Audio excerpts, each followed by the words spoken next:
My husband filed for divorce and said, "Sign the waiver, you won't get anything." I silently signed every page. He celebrated for a week, but he didn't know that I had already won. A month before the divorce, Good day, dear listeners. It's Diana again. I'm glad you're here with me. Please subscribe to my channel and like this video. And also let me know in the comments which city you're listening from. That way I can see how far my story has traveled. People always ask me how I built such a perfect life. And for a long time, I genuinely believed I had. My name is Sarah Mitchell. I was 43 years old when my marriage fell apart, though I later understood it had been falling apart for years, quietly beneath the surface, like a house with termites in its walls. From the outside, everything looked beautiful. Derek and I had been married for 18 years. We lived in a 4-bedroom colonial on Birchwood Lane in Naperville, Illinois, a neighborhood where people waved to each other in the mornings and left casseroles on your porch when someone got sick. We had 2 kids, Emma, 15, and Jake, 12. I worked part-time as a bookkeeper for a local dental practice, and Derek ran Mitchell Contracting, a construction company that we had built together from nothing. I remembered when it was just the 2 of us at the kitchen table, filing his first LLC paperwork, splitting a cheap bottle of wine, laughing about being broke and hopeful at the same time. That memory felt like it belonged to a different woman. The first sign came on a Tuesday in March. I know it was a Tuesday because it was the day I picked Jake up from soccer practice, and practice was always Tuesdays. I had borrowed Derek's laptop to print out a permission slip, and I'd found a Chrome window minimized at the bottom of the screen. It wasn't open, just sitting there, the favicon visible. It was a real estate listing site, a condo in Phoenix, Arizona, listed for $340,000. I remember staring at it for a full 30 seconds, trying to make it make sense. We weren't moving. Derek had never mentioned Phoenix. I didn't close the tab. I took a photo of it with my phone, and then I printed Jake's permission slip and didn't say a word. Was that the moment I should have confronted him? Maybe. But something quiet and cold told me to wait. Over the next 6 weeks, I started paying attention in a different way, not with panic, with precision. I noticed that Derek's phone now had a passcode, when before he'd left it lying around carelessly for years. I noticed he had started going to job sites on Saturday mornings, a habit that had never existed in 18 years of marriage. I noticed our joint account balance was lower than it should have been, given what Mitchell Contracting had billed the previous quarter. $15,000 lower than 20. I noticed the way he looked at me at dinner, or rather, the way he stopped looking at me entirely. In April, I found a receipt in the pocket of his field jacket when I was doing laundry. Dinner for 2 at a restaurant in the city, $68, on a night he had told me he was at an estimate meeting. I set it on the kitchen counter and photographed it. I put the jacket back in the washing machine and said nothing. By May, I had a small folder on my phone. Photographs, screenshots, amounts, dates. Nothing dramatic, nothing cinematic. Just the quiet, careful arithmetic of a woman who was beginning to understand that her entire world was constructed on a lie. The morning Derek handed me the divorce papers, I was standing in the kitchen making coffee. It was a Thursday. He dropped the envelope on the counter the way you'd drop a takeout menu. Casual, dismissive. His face had that look I'd seen once or twice before, the look he got when he'd already decided something and considered the conversation a formality. "My attorney drew these up," he said. "It's straightforward. I think you should sign." I opened the envelope. I read the first page. He was asking me to waive any claim to Mitchell Contracting, to our joint investment accounts, to the property in his business name. He was offering me the house, with the mortgage still attached, and standard child support, 18 years. That was all it was worth, apparently. I looked up at him. "I need a few days to review them," I said. "There's nothing to review," he said. "Sarah, I'm being fair. Don't make this ugly." A month later, he sat across from me at the dining room table, the same table where we'd laughed over that LLC paperwork years ago, and he pushed the final signature pages toward me. His attorney had added a clause I hadn't seen in the earlier draft, reinforcing my waiver of any interest in the business assets. "Sign every page," he said. "You're not going to get anything anyway. I've already talked to my lawyers. Just sign it and we can both move on." I picked up the pen, and I signed every single page. He smiled. He actually smiled. And I looked at him, at this man I had loved for 20 years, and I felt nothing but a clear, cold certainty. He had no idea what I had already done. The night after I found the real estate listing in Phoenix, weeks before those papers ever appeared on my kitchen counter, I sat in my car in the driveway and did not go inside for 40 minutes. It was a cool March evening. The neighbor's dog was barking somewhere down the street. The kitchen light was on inside the house, and through the window I could see the silhouette of my own life, my own dishes, my own curtains, my own children somewhere upstairs doing homework. And I sat there doing arithmetic in my head that made me feel sick. 18 years. Mitchell Contracting, which I had co-founded, which I had kept the books for in the early years, which I had poured my savings into when Derek needed a second truck and we didn't have the credit for a loan, the house on Birchwood Lane which we had bought together, but which Derek had insisted on putting solely in his name for tax reasons, a decision I had questioned once and then let go because I trusted him. The investment accounts, the retirement funds, his business checking accounts. I started adding it up on my phone's calculator app, sitting in that dark car. Mitchell Contracting's last assessed value, which I knew because I had seen the insurance documents, $1.4 million. Our investment portfolio, roughly $280,000. His business accounts, based on what I'd observed in the past 18 months, an additional $180,000 minimum. The Phoenix condo, if he'd already purchased it in cash or under another name, was $340,000, over $2 million, potentially, in assets that I had helped build and that were, somehow, not in my name. Was I scared? God, yes. I was terrified, not in a loud way. I didn't cry in that car. I didn't hyperventilate. I was terrified in the quiet, hollow way you feel when you realize the floor beneath you isn't solid. When you understand that the person who was supposed to be your partner had been, for an unknown period of time, quietly moving the furniture out of the house while you slept. But fear, I've learned, has two exits. One leads to paralysis. The other leads to action. I chose action. The next morning, a Wednesday after Derek left for work and the kids were at school, I drove to the public library on Jefferson Street instead of going to my bookkeeping job. I told my supervisor I had a doctor's appointment. I sat at a library computer for 3 hours and I researched divorce law in Illinois. What I learned changed everything. Illinois is an equitable distribution state. That doesn't mean 50-50 days. It means the court decides what's fair based on contributions to the marriage, length of the marriage, each spouse's financial situation, and crucially, any dissipation of marital assets.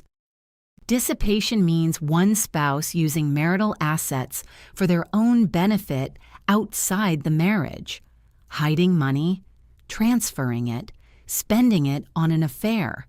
If Derek had been moving money, and every instinct I had told me he had, that was dissipation.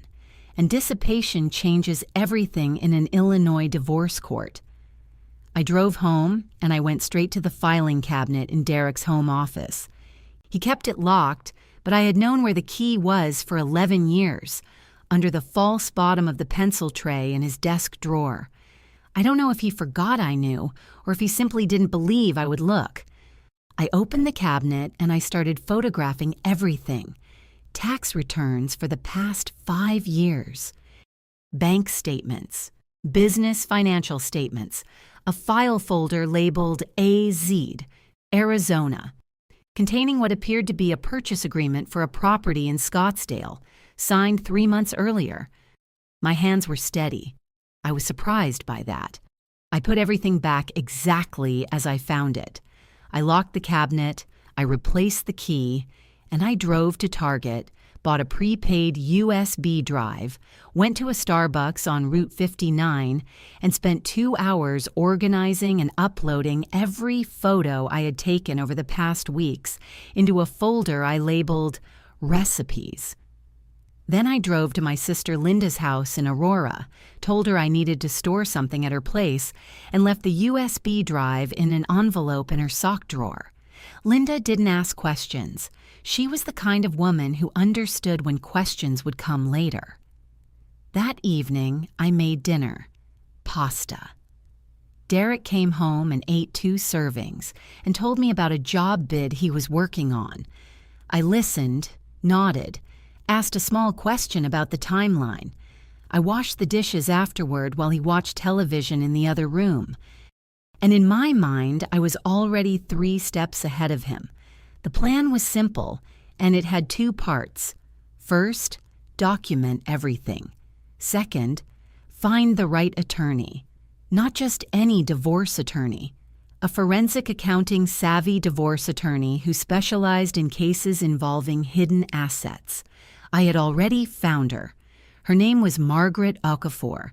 She had a 4.9-star rating on Avo, a decade of experience in complex marital estate litigation in DuPage County, and a short article published in the Illinois Bar Journal about asset concealment in small business divorces. I had sent her an email from a new Gmail account I'd created on the library computer. Her assistant called me back the following morning while Derek was at work. We scheduled a consultation for the following Tuesday. I wrote the appointment in my phone as dentist. Margaret Okafor's office was on the 14th floor of a building in downtown Wheaton, with a view of the courthouse across the street. I noticed that detail when I walked in. The courthouse, visible through the window, right there, like a quiet promise. I was wearing a blazer I hadn't worn in 2 years because I wanted to feel serious. I wanted to feel like someone who was in control of what was happening to her. Margaret was in her mid-50s, with close-cropped natural hair and reading glasses she wore low on her nose. She did not waste time on pleasantries. She looked at the folder I slid across her desk, printed copies of the photos from the USB drive, and she read in silence for 4 minutes. Then she set the folder down and looked at me over her glasses. "How long have you been gathering this?" she asked. 6 weeks, I said. She nodded slowly. "You have good instincts." What she told me over the next 90 minutes was precise and devastating. Under Illinois law, any property acquired during a marriage, regardless of whose name it's in d'abomir, is generally considered marital property. Mitchell Contracting, despite being registered solely in Derek's name, had been built during our marriage, with my labor, my savings, and my skills. That made it marital property. The investment accounts were clearly joint marital assets. The Arizona property, if purchased with marital funds, was subject to division regardless of how Derek had titled it. But here was the problem. Derek was clearly in the process of concealing assets before filing for divorce. That made things more complicated, and, if we could prove it, significantly more valuable for me. A judge could award a larger share of the marital estate to the non-dissipating spouse. In cases of deliberate concealment, Illinois courts had awarded 60, even 70% of the estate to the wronged spouse. "We need to move carefully," Margaret said. "If he finds out you've consulted an attorney, he may accelerate the transfers. We need a complete financial picture before he files. She gave me a list of documents to gather without alerting him. She also recommended a forensic accountant named Howard Baines, who worked with her regularly on complex divorce cases. I paid a retainer from a savings account Derek didn't know existed, $4,200 that I had been quietly accumulating over 18 months in an account opened in my maiden name at a bank I drove to in a different suburb. Had I known, even then, that something was wrong? Looking back, I think some part of me had known for a long time. I just hadn't let myself name it. 3 days after my meeting with Margaret, everything I had suspected became fact. I had been watching the business accounts through a login Derek had given me years ago, when I still did the bookkeeping. He had never changed the password. On a Friday afternoon, while the kids were at school and Derek was supposedly at a site inspection, I logged into Mitchell Contracting's primary business checking account and saw a transfer I hadn't seen before. $95,000 moved to an account I didn't recognize 12 days earlier. The memo line read, "Equipment deposit, vendor account." I knew Derek's equipment vendors. This account number matched none of them. I called Howard Baines that same afternoon. He told me to screenshot the transfer immediately and email it to Margaret. I did both within minutes. Then the other shoe dropped. That evening, Derek came home in a strange mood. He was too cheerful, the kind of cheerful that doesn't quite reach the eyes. He brought home takeout without being asked, helped Jake with homework at the kitchen table, and told Emma she could extend her curfew by 30 minutes on weekends. He was performing the role of good husband and father with just a little too much effort. After dinner, he stood in the kitchen while I loaded the dishwasher and said, casually, too casually, "You haven't talked to any lawyers or anything, have you? About anything?" I turned around. I looked at him. "Why would I talk to a lawyer?" I said. "About what?" He shrugged, smiled. "I don't know. Some of the guys at work were saying their wives. Never mind, just asking." "No," I said. "I haven't talked to any lawyers." He nodded, satisfied, and went to watch television. My heart was pounding, but my voice had been level. My face had given nothing away.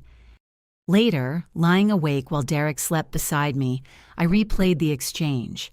Someone had tipped him off, or he had noticed something. Had I been too careful with my phone?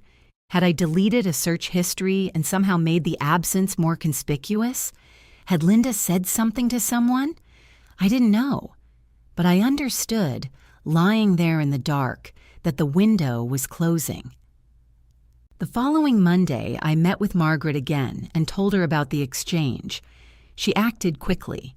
Within 48 hours, she had filed for a temporary financial restraining order, which would prevent Derek from transferring or concealing further marital assets while we prepared for discovery. The filing was done quietly, through proper channels. Derek would be notified. There was no avoiding that. But by the time he received the notice, Margaret had already initiated the formal discovery process and subpoenaed his business records. The point of no return had been crossed. Not by me, by him. He had crossed it months ago when he began moving money and lying to my face. I had simply decided to follow him there. Derek received the notice from Margaret's office on a Wednesday morning by certified mail. I was not home when it arrived. I had taken Jake to an orthodontist appointment, and when I pulled back into the driveway, Derek's truck was parked at an angle, the way he always parked when he was angry, slightly crooked, as if even the vehicle was agitated. He was standing on the front porch. I got out of the car. Jake went inside. Derek waited until the door closed. "What did you do?" he said. His voice was low, not the performative calm of our kitchen exchange a week earlier. This was the real thing. tight and furious, the voice I had heard twice in 18 years, and both times I had backed down. I did not back down. "I hired an attorney," I said. "She filed a financial restraining order to prevent any further asset transfers while discovery proceeds." The color in his face changed. "You have no idea what you're doing," he said. "You're going to burn everything down. The business, the savings, all of it. Sarah, if you push this, I swear to God." "You'll what?" I said. He stopped. Something shifted in his eyes. Then he took out his phone and made a call, right there on the porch, turning his back to me. That call was to his attorney, a man named Craig Whitfield, who specialized in business litigation and had represented Mitchell Contracting for years. Within 2 hours, Whitfield had sent a letter to Margaret's office claiming the financial restraining order was overreaching and would cause irreparable harm to ongoing business operations. He also sent a personal email to the old joint email account Derek and I had shared for household matters that crossed every professional line. "Your client should understand that Mitchell Contracting has complex financial structures that cannot be disrupted without consequence. Any aggressive posture in this matter will be met with full force. We advise withdrawal of the restraining order within 24 hours. I forwarded it to Margaret immediately. She called me within the hour, and I could hear the satisfaction in her voice. He just handed us a gift," she said.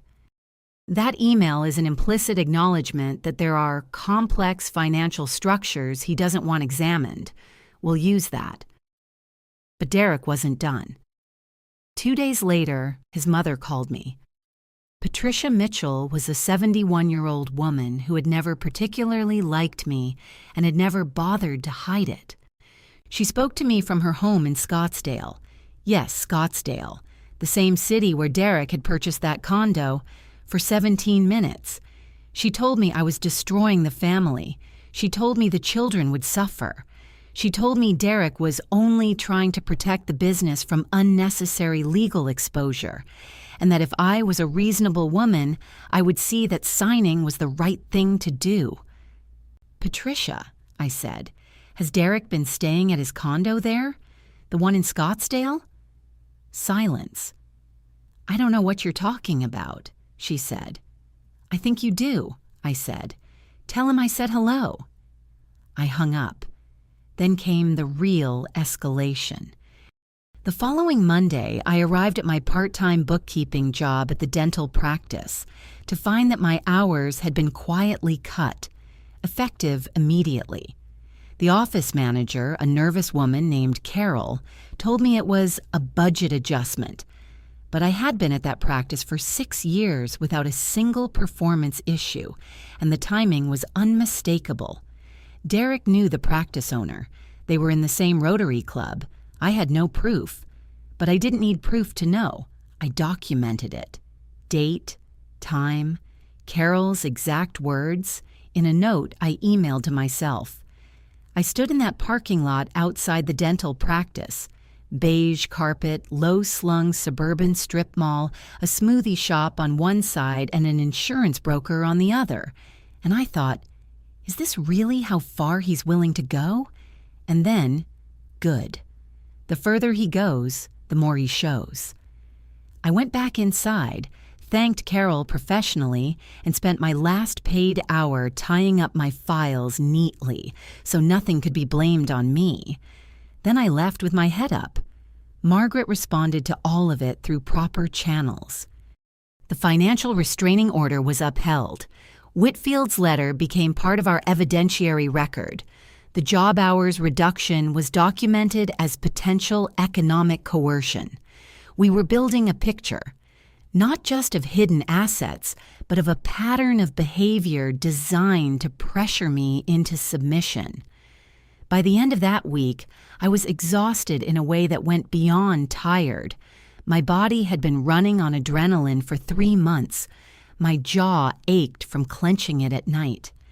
Emma had noticed that something was wrong and asked me in that careful teenage way, oblique, not quite direct, whether everything was okay.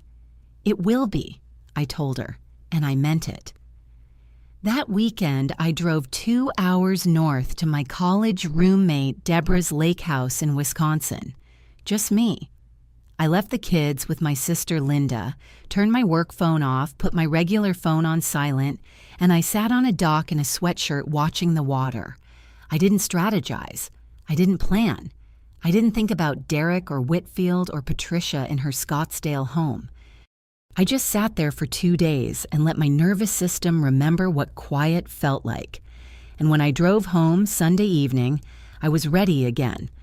When I pulled back into the driveway on that Sunday evening, there was a car I didn't recognize parked at the curb. A gray Lexus, clean and expensive. I sat in my own car for a moment watching it. Then Derek's attorney, Craig Whitfield, stepped out of the driver's side door. He was not what I had imagined from his letters. He was shorter, softer looking, with gray at his temples and the practiced smile of someone who made his living smoothing things over. He held up one hand in a gesture that was probably meant to seem unthreatening. "Mrs. Mitchell," he said, "I apologize for the informality. Do you have 5 minutes?" I did not invite him inside. We stood on the front walkway, me with my overnight bag still in my hand, him with his hands in his pockets. "My client would like to revisit the settlement terms," Whitfield said, off the record. "He's prepared to offer the house clear of the mortgage. He'll absorb it, plus $150,000 in liquid cash and shared custody on terms you can define. He believes this is significantly more generous than what litigation would yield, and he's prepared to finalize quickly to save both parties the cost of a drawn-out process." I let him finish. I did not react. $150,000 against a marital estate that Howard Baines, our forensic accountant, had already traced to over $2 million. Against a man who had transferred $95,000 to a hidden account, purchased a condo in Scottsdale, and tried to get me fired from my job. Did Derek actually believe I would take that offer? Or did he simply not know what I had gathered? I suspected the latter. He still believed he was dealing with the woman who had never looked in the filing cabinet, the woman who had backed down every time he raised his voice, the woman who had stood in the kitchen signing those papers. That woman was no longer available. "I'll forward any formal offer to my attorney," I said. "She handles my legal correspondence." Whitfield's smile didn't quite falter, but something shifted in his posture. He'd expected me to hesitate, to ask questions, to be tempted. "Mrs. Mitchell," he said, "I want to be frank with you. Litigation in cases like this is costly and slow. Whatever you think you've found, complex business structures are—" "Craig," I said, and I used his first name deliberately. "Tell my husband I said hello." I walked inside and closed the door. I stood in my entryway for a moment, alone, heart steadier than I expected. I was surprised by how little I'd felt standing in front of that man. Not contempt, not anger, just a clean, functional clarity, like a machine that knew what it was for. Over the following days, I noticed small signs that Derek and Whitfield had shifted strategy. The aggressive communications slowed. The threats went quiet. Patricia stopped calling. Instead, I had the distinct sense of being watched, carefully, from a distance. Derek checked in on the kids more frequently, using co-parenting as a pretext to appear cooperative for whatever record might be kept. He was performing reasonableness. He was trying to demonstrate to any neutral observer that he was the civil party and I was the aggressor. I let him. Every performance he gave was being noted. Margaret confirmed what I felt. "They've gone into intelligence gathering mode," she told me. They want to know what you have before they make another move. Don't change anything. Keep your behavior consistent and documented. I did. But the most important thing that happened in those weeks had nothing to do with attorneys or forensic accountants. It happened on a Thursday afternoon in my sister Linda's kitchen. Linda had called me over under the pretense of returning a casserole dish. When I got there were 3 other women at her kitchen table. My college friend Deborah, who had driven down from Wisconsin, my neighbor Ruth, who had left her own marriage 7 years earlier under circumstances she'd never fully explained to me, and a woman I didn't know named Patricia Howe, who turned out to be a therapist who specialized in trauma-informed divorce support. Linda had organized this quietly in her way, without asking if I wanted it. I sat down at that table and I looked at these 4 women, and I thought I might cry for the first time since everything began. Not from sadness, from something more like relief, the specific relief of being seen. Ruth spoke first. She told me about her own divorce, the gaslighting, the asset games, the attorney who told her she was overcomplicating things by asking for an independent financial review. She told me she had almost taken the first settlement. She told me she hadn't. She told me it had been the right decision. Deborah told me she had already started quietly inquiring through mutual friends in their professional networks about Derek's business reputation. What she had found was not flattering. Patricia Howe said almost nothing. She mostly listened, and when she did speak, she said, "Grief and strategy are not opposites. You can mourn the marriage and still protect yourself completely. One doesn't cancel the other." I drove home that evening feeling, for the first time in months, that I was not alone. The case had been mine to fight, but I didn't have to fight it in isolation. And that, I was beginning to understand, was what Derek had always counted on. My isolation, my tendency to internalize, to manage quietly, to not reach out. He had built our entire marriage on that, on the assumption that I would always absorb more than I would ever push back. He had miscalculated one thing. I had learned, in 18 years, exactly how much I could absorb, and I had learned my limit. Derek showed up at the house on a Saturday in late September, not at my door, at the kids' school event.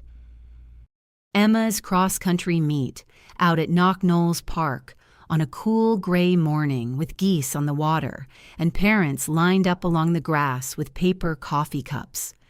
I was standing near the finish line when he appeared beside me, wearing a jacket I didn't recognize, new, expensive, and carrying 2 cups of coffee. He held one out to me. "Thought you might want one," he said. I took it because refusing it in front of other parents felt like theater, and I had no interest in theater. We stood side by side watching Emma run, and he was, for the space of perhaps 30 minutes, the man I had married. Warm, present, making small jokes about Jake's refusal to wake up before 10 on weekends, asking about Emma's college plans with what sounded like genuine interest, and part of me, a real, human part of me, felt the pull of it. 18 years. The man knew exactly how to stand next to me, but I had learned to watch the gap between what Derek performed and what Derek intended. "I've been thinking," he said, when the other parents around us had drifted away, "that maybe we've both let the lawyers make this uglier than it needs to be." "Have we?" I said. "Sarah." He turned to look at me, and his expression was earnest in that particular way he used when he was asking for something he considered non-negotiable. "I know I've made mistakes. I own that. But this forensic accountant stuff, the financial restraining order, it's going to destroy the business. And the business is what pays for Emma's college. It's what pays child support. You know that." There it was, not an apology. a threat dressed in the language of shared concern. "Are you worried about the children?" I said, "or about the discovery process?" He looked away. "I'm worried about all of it." "Then let the discovery process proceed," I said. "If the business finances are as straightforward as you say, there's nothing to fear." His jaw tightened. "Just slightly. I would have missed it a year ago." "Margaret Okafor is a shark," he said. "She's billing you for things you don't need. She's dragging this out to increase her own fees. That's what these attorneys do, Sarah. They're not working for you. They're working for their own—" "Derek," I said quietly, "Emma's coming to the finish line." We both turned and cheered. Emma crossed with her arms up, face pink, and she looked over at us standing together, and something complicated passed over her face, a 15-year-old's complicated hope. It broke my heart, but it did not move me from where I stood. After the meet, Derek walked me to my car. The warmth in his manner was beginning to show its seams. His movements were a little too deliberate. His smile held a moment too long. "I want you to think about what I said," he told me. "Talk to Linda about it. She's a reasonable person. I think if you talk to someone you trust—" "I do talk to people I trust," I said, "regularly." He stopped walking. "Who?" "My attorney," I said. "My therapist. My friends." I opened my car door. "Derek, if you have a revised offer, have Whitfield send it to Margaret. That's how this works now." "Sarah, tell Emma good race from both of us," I said, and I got in the car. I drove 4 blocks, and then I pulled over in a church parking lot and sat there for a full 5 minutes with both hands on the steering wheel. My heart was going faster than it should have been, because here's the truth I wouldn't have admitted to anyone standing at that finish line. He had almost reached me. Not with the financial argument, not with the Whitfield maneuver or the coffee or the new jacket. With Emma's face, with that expression, that 15-year-old's terrible, complicated hope that her parents were standing together and that maybe, things weren't as broken as they seemed. That fear, the fear of what this cost my children, the fear that I was wrong, that I was the aggressor here, that I was burning something that could have been salvaged, was real. It was present. It sat in my chest like a stone. But I had learned something in the weeks at Linda's kitchen table, in Deborah's lake house, in Margaret's 14th floor office. Fear is not a stop sign. Fear is information. And this particular fear, the fear of getting it wrong, of not protecting my children well enough, was not a reason to retreat. It was a reason to be more careful, more precise, more thorough. Derek did not want reconciliation. He wanted capitulation. The difference was everything. 2 days later, Whitfield sent a new proposal. It was marginally better than the previous offer, still less than a quarter of what Howard Baines had estimated our marital estate to be worth. Margaret and I reviewed it for 11 minutes before declining. What happened next told me everything. Craig Whitfield sent a response that dropped all pretense. He outlined in writing the ways in which prolonged litigation would impact my financial position, my ability to maintain the home, and this was the part that made Margaret go very quiet for a moment, my public reputation in the community and in my place of employment, given certain facts that may need to come to light about Mrs. Mitchell's personal conduct. There were no such facts. There was no misconduct. This was a fabrication, a threat to invent something if I didn't comply. Margaret printed the email and added it to our evidentiary file. "He just made a very significant mistake," she said. I nodded. The fear was still there, underneath everything. but it had changed its character. It no longer felt like a reason to surrender. It felt like a reason to finish. The hearing was scheduled for a Thursday in November.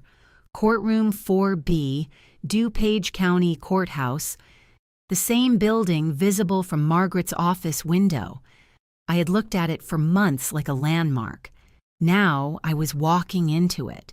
I wore a navy suit I had bought specifically for this day, not to perform anything, to feel grounded. Margaret had told me once that clothing was armor only if you forgot you were wearing it, and I understood what she meant. I wanted to feel like myself. I wanted to feel like the woman who had sat in that library 3 months ago and learned the law, who had stood in Derek's home office with steady hands, who had driven to a lake in Wisconsin and let herself be quiet. I sat at the plaintiff's table with Margaret on my left and Howard Baines's financial summary, 47 pages, tabbed and indexed, on my right. Derek sat at the defense table with Whitfield. He was in a gray suit. He did not look at me when he came in. He had not looked directly at me in weeks. The judge was the Honorable Catherine Reyes, mid-50s, small-framed with the brisk efficiency of someone who had seen every version of this particular human drama and was not interested in performances. She had reviewed the pre-hearing filings the previous week, including Howard's financial analysis and the full trail of asset transfers that he had documented. The hearing was a formal evidentiary session related to the financial restraining order and the question of dissipation of marital assets. Whitfield had challenged both.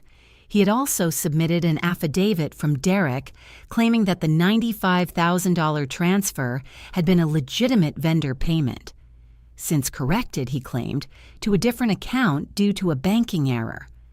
Howard Baines was the first person called to present findings. Howard was the kind of man who seemed boring until you understood what he was saying. He sat in the witness chair in a brown blazer, speaking in a measured, academic tone, and he methodically dismantled the banking error explanation using 3 months of subpoenaed transaction records. The $95,000 had not gone to any vendor. It had gone to a limited liability company registered in Nevada, an LLC created 8 months before Derek filed for divorce. The registered agent of that LLC was Patricia Mitchell, Derek's mother. Judge Reyes asked a clarifying question. Her voice was neutral. Her eyes were not. Whitfield objected to the characterization. Judge Reyes sustained and then immediately rephrased the question herself, achieving the same result. Howard then walked through 4 additional transfers totaling $218,000, made over 14 months, to 2 accounts, the Nevada LLC and a personal account held in the name of a woman I had not heard before in any of the documents, a name that landed in that courtroom like a stone in still water. Brittany Elise Kwan, 31 years old. Derek's former project coordinator at Mitchell Contracting, terminated from the company 14 months ago. Around the same time the transfers began. The Scottsdale condo, which Howard had traced through property records, was titled in the name of that Nevada LLC, which was controlled by Patricia, which was funded by Derek, which meant that for over a year, Derek had been systematically transferring marital assets into an entity controlled by his mother in order to purchase a property that he and, as subsequent records showed, Brittany Elise Kwan had been occupying together. That was when Derek spoke out of turn. That's not accurate," he said from his seat. His voice was tight. "The Nevada account is a legitimate business." "Mr. Mitchell," Judge Reyes said without looking up from her notes, "you are represented by counsel. Please allow Mr. Whitfield to address the court." Whitfield put his hand briefly on Derek's arm, a gesture I recognized. I had used it myself in a different life to keep Derek from saying something he couldn't unsay.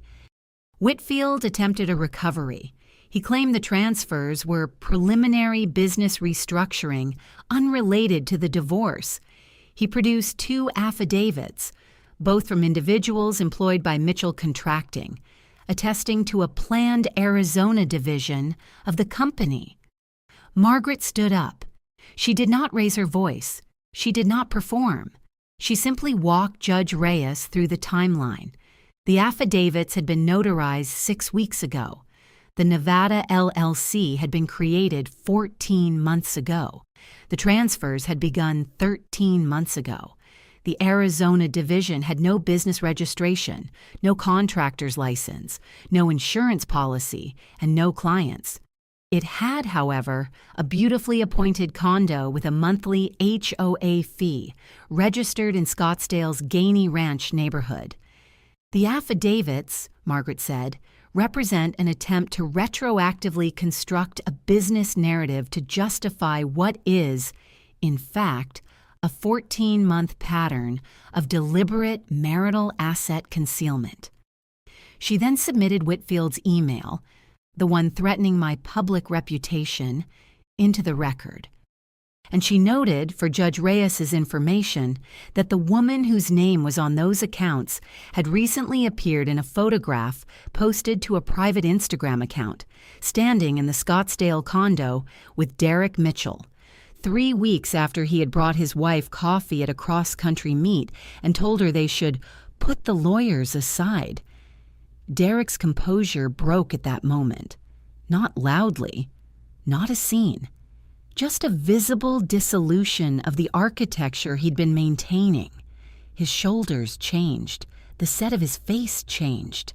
He stared at the table in front of him, and for the first time in this process, I looked at him and felt something close to sadness. Not for him, for the man I'd thought he was. Judge Reyes called a brief recess. In the hallway, Margaret touched my arm once and said simply, "Good." I nodded. I walked to a window at the end of the corridor and looked out at the parking lot. The dry November trees, the ordinary Tuesday morning world going about its business while mine was being taken apart and rebuilt inside courtroom 4B. I was not triumphant. I was not vindicated. I was something quieter than either of those things. I was finished being afraid. Judge Reyes's ruling on the financial restraining order was issued the same afternoon, before the close of business. It was unambiguous. The restraining order was upheld and expanded. All accounts associated with Mitchell Contracting, the Nevada LLC, and Derek Mitchell personally were frozen pending full discovery. The Scottsdale property was placed under lien. An independent receiver was appointed to oversee the business finances to prevent any further transfers. Craig Whitfield filed a motion to reconsider within 48 hours. Judge Reyes denied it in 4 sentences. The formal divorce proceedings took 4 more months. They were not pleasant months.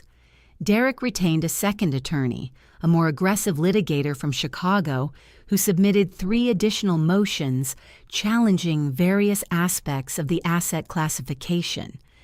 Margaret answered each one methodically, and each one was denied.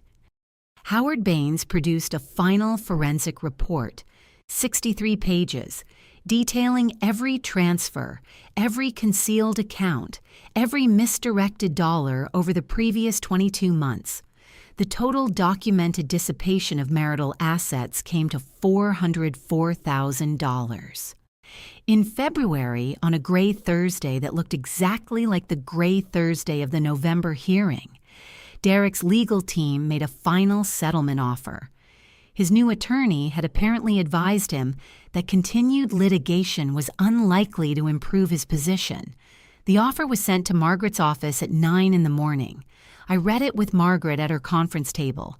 It included 60% of Mitchell Contracting's assessed business value, paid to me over 5 years through a structured buyout, $840,000, full liquidation and equal division of the investment accounts, totaling approximately $140,000 to each party. The Scottsdale condo, still under the Nevada LLC's title, to be sold with the proceeds split equally after the LLC was dissolved. The family home on Birchwood Lane, mortgage-free, transferred to my sole ownership. Derek assumed all remaining mortgage debt. 12 years of spousal support at $4,800 per month. Child support at the statutory guideline amount. All of Derek's legal fees incurred in the motions Judge Reyes had denied to be paid from his share of the estate settlement. Margaret looked at me across the conference table. "It's comprehensive," she said, "and it's fair. Based on Howard's numbers, it represents approximately 72 cents on the dollar of what you could theoretically receive at trial, accounting for litigation risk and time cost." "What would you do?" I asked. She didn't hesitate. "I'd take it, and I'd feel that I'd won." I signed the settlement agreement on a Wednesday afternoon in Margaret's office, which still had that view of the courthouse. The pen was a standard black ballpoint. The moment was not cinematic. I signed my name 11 times across various pages, and then I set the pen down, and that was that.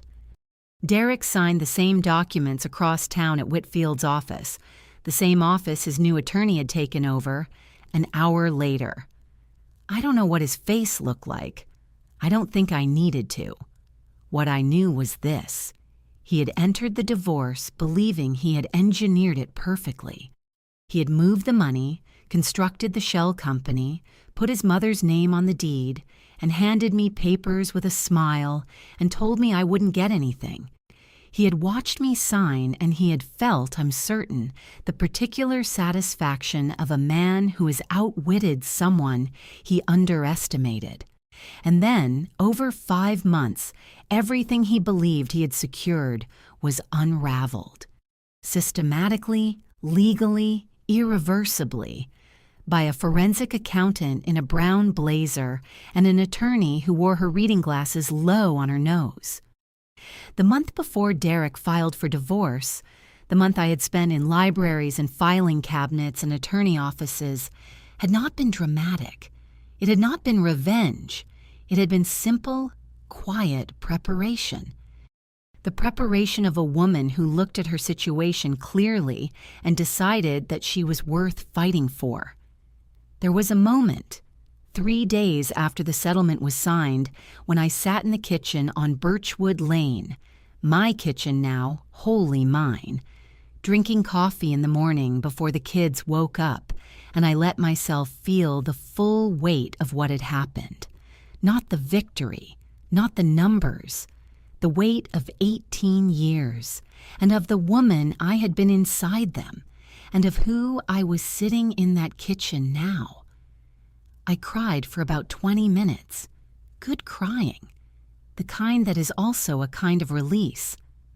Then Emma came downstairs in her soccer sweatshirt and asked if there was any orange juice, and I told her yes, and I got up and poured her a glass.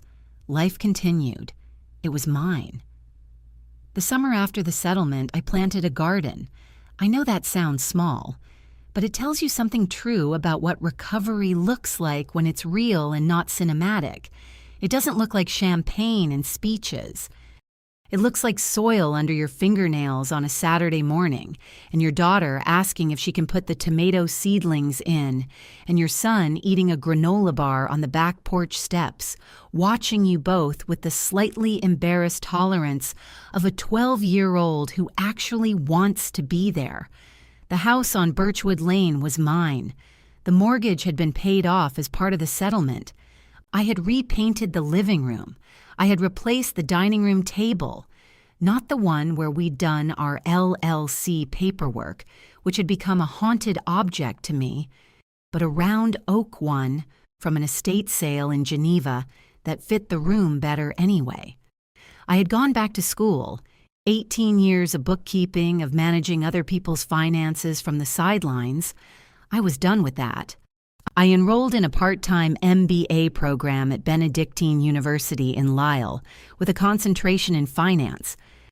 I went to class Tuesday and Thursday evenings, and Emma helped Jake with homework on those nights without being asked, with the quiet competence of a teenager who understood more about what our family had been through than I sometimes gave her credit for. I incorporated a small financial consulting firm, Sarah C. Mitchell, LLC, the C for my maiden name, Coleman. My first client was a dentist who needed a bookkeeper. By spring, I had 6 clients and a waiting list. I won't pretend it was easy. There were nights when the house felt enormous and the what-ifs wouldn't stop.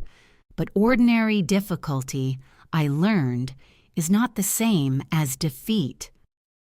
My sister Linda introduced me 15 months after the settlement to a man named Thomas Park, a civil engineer, quiet and methodical. I didn't fall for him immediately. I liked that I didn't. I had the patience, for the first time, to let something develop slowly and honestly. He came to Emma's cross-country meet, same park, same gray sky morning, and stood beside me asking sensible questions about the race without trying too hard. That was enough. That was actually quite a lot.